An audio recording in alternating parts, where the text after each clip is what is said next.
अस्सलाम वालेकुम dear students, उम्मीद करता हूँ कि आप सब खैरियत से होंगे।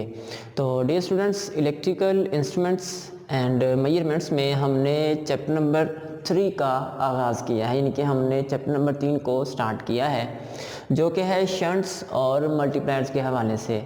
पिछले लेक्चर में हमने शंट्स को डिस्कस किया था कि शंट क्या होते हैं, कहाँ लगाए जाते हैं, क्यों लगाए जाते हैं, इनकी बनावट कैसे होती है। शंट के हवाले से हमने ये चीज़ें पिछले लेक्चर में डिस्कस की थी। तो आज के लेक्चर में हम डिस्कस करेंगे मल्टीप्लायर को।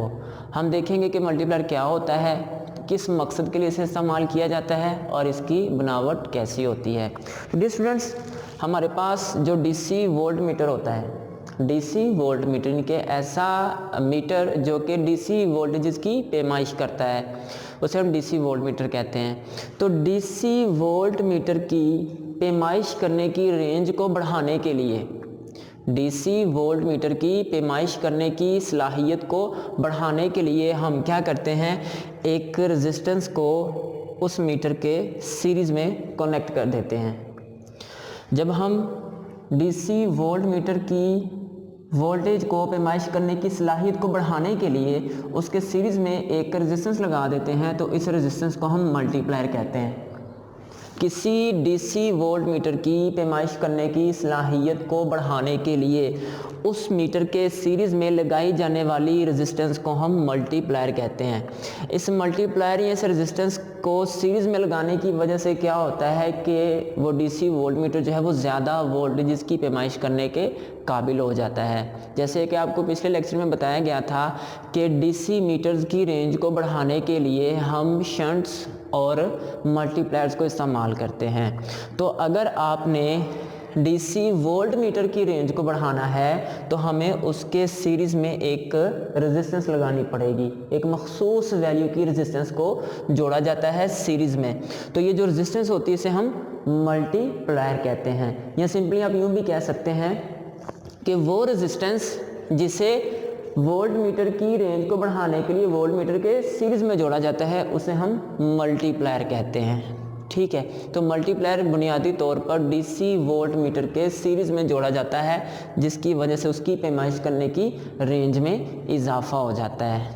ठीक है, अगर बात करें कि जो मल्टीप्लायर है, यानी कि जो रेजिस्टेंस हम सीरीज़ में जोड़ते हैं मल्टीप्लायर के तौर पर, उसके लिए हम कौन से मटेरियल्स इस्तेमाल करते हैं। तो डियर स्टूडेंट्स, 3 तरह के मटेरियल्स हम मल्टीप्लायर के तौर पर इस्तेमाल करते हैं। मैंगनन यानी कि मैंगनन का भरत, कॉन्स्टेंटन का भरत और नाइक्रोम भरत, यानी कि मैंगनन भरत, कॉन्स्टेंटन भरत और नाइक्रोम भरत। इन 3 मटेरियल्स में से किसी को भी हम मल्टीप्लायर के तौर पर इस्तेमाल कर सकते हैं। मैंगनन जो होता है, ये जो भरत होता है, ये बहुत महंगा भरत और बहुत अच्छी किस्म का ये भरत होता है। इसमें जो कंपोजिशन होती है वो 84% कॉपर, 12% मैंगनीज और 4% जो है वो निकल होता है।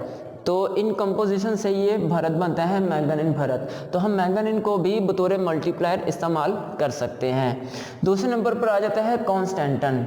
ये जो भरत है इसमें 40 से 60% तक कॉपर होता है, बाकी निकल और थोड़ी मिकदार में मैंगनीज भी होता है।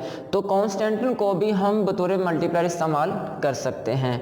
तीसरे नंबर पर नाइक्रोम होता है, जिसे इंडस्ट्रियल ग्रेड इंस्ट्रूमेंट्स में इस्तेमाल किया जाता है, यानी कि जो इंस्ट्रूमेंट्स इंडस्ट्री के लिए तैयार किए जाते हैं उनमें नाइक्रोम को भी हम मल्टीप्लायर के तौर पर इस्तेमाल करते हैं।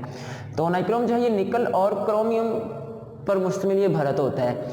तो ये 3 तरह के मटेरियल्स में से किसी को भी हम बतौर मल्टीप्लायर इस्तेमाल कर सकते हैं। अगर बात करें इन मटेरियल्स की खुसूसियात की, तो डियर स्टूडेंट्स, आपने मल्टीप्लायर के तौर पर कोई भी मटेरियल जो इस्तेमाल करना है उसको चंद खुसूसियात का हामिल होना चाहिए। मसलन उसका टेम्परेचर कोफिशिएंट कम होना चाहिए, उसकी मुज़ाहमत वक़्त के साथ साथ तब्दील नहीं होनी चाहिए, उसका नुक्ता पिघलाव ज़्यादा होना चाहिए। मज़ीद हमने जो कोई भी मटेरियल इस्तेमाल करना है मल्टीप्लायर के तौर पर, उसकी बारीक तारें या पतरियाँ आसानी से बनाई जानी चाहिए, यानी कि वो बन जाएँ आसानी से, बारीक पतरी या बारीक तारें। तो ये खसूसियत होनी चाहिए मल्टीप्लायर मटेरियल्स के अंदर। मज़ीद आखिरी बात इस हवाले से कि मल्टीप्लायर के लिए हम जो मटेरियल इस्तेमाल करते हैं उसकी मुज़ाहमत ज़्यादा होती है। ठीक है, तो ये मल्टीप्लायर के तौर पर हम मटेरियल्स इस्तेमाल करते हैं और इनकी खुसूसियत का भी मैंने आपको बता दिया है।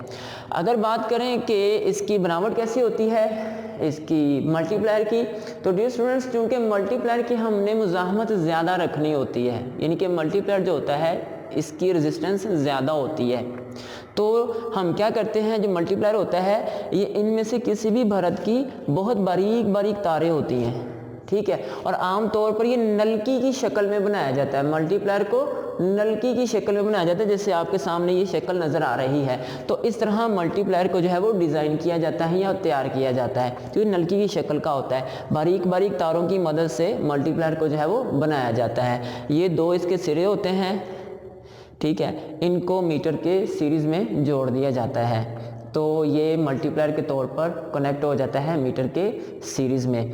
तो डियर स्टूडेंट्स जो मल्टीप्लायर होता है इससे मीटर के साथ नस्ब कैसे किया जाता है, अगर तो 500 वोल्ट से नीचे की रेंज का वोल्ट मीटर है, यानी कि ऐसा वोल्ट मीटर जो 500 वोल्ट तक की पैमाइश करता है, 500 वोल्ट से 500 वोल्ट तक की रेंज का जो मीटर होता है उसके साथ जो मल्टीप्लायर होता है वो बॉडी के अंदर ही नस्ब किया जाता है, यानी कि 500 वोल्ट तक जो वोल्ट मीटर होते हैं उनकी बॉडी के अंदर ही मल्टीप्लायर को नस्ब किया जाता है, लेकिन बॉडी के अंदर सुराख बनाया जाता है ताकि हरारत खारिज होती रहे।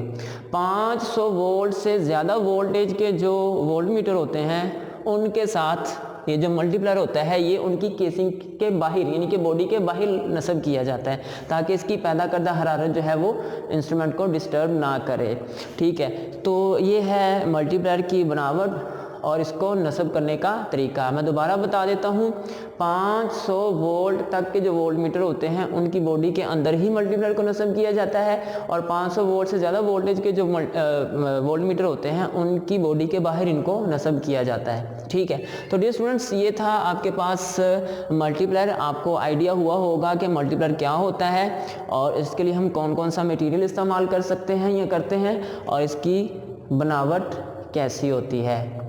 तो ये हमारा तीसरा चैप्टर था शंट्स और मल्टीप्लायर के हवाले से।